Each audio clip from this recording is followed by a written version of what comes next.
Hello guys, তো আজকের ভিডিওতে আপনারা জানবা যে বাইকের পিকআপ না লওয়ার কয়টা কারণ, যে কোন কোন কারণে বাইকের পিকআপ লয় না বা বাইকে একটু পুরানা হওয়ার পরে কয়দিন চলার পরে যে বাইকের পিকআপটা কমে যায়।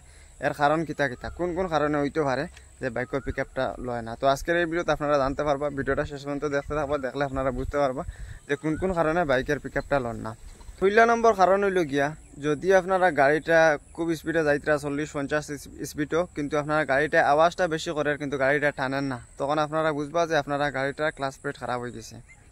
2 নম্বর হইল গিয়া, কোনো সময় কিন্তু গাড়িটার আওয়াজও বেশি করে, গাড়িটা টানেও না আর বুঝাতে হাওয়া লইতে পারেন না, তখন এটা আপনারা প্রবলেম হইব, কার্বোরেটরের প্রবলেম।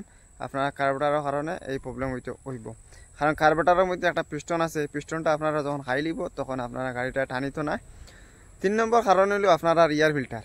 গাড়িটার যদি এয়ার ফিল্টার পুরো জাম হয়ে যায়, তখন এয়ার ফিল্টারের কারণে আপনারা কার্বোরেটর এয়ার ফিল্টারের কারণে আপনারা হাওয়াটা লইতে পারতো না, হাওয়াটা না লওয়ার কারণে আপনার গাড়িটার পিকআপটা একুরেটভাবে লইতো না।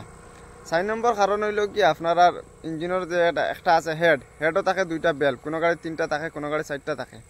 তো এই বেল্ব যদি আপনারা খাইলে, তো বেল্বর কারণে আপনারা গাড়িটা পিকআপ লইতো না। 5 নম্বর কারণ হইল, যদি আপনারা গাড়ি দুমা মারে, ব্লক খারাপ হয়ে যায়, তখন এই ব্লকের কারণেও আপনারা গাড়িটা পিকআপ লইতো না।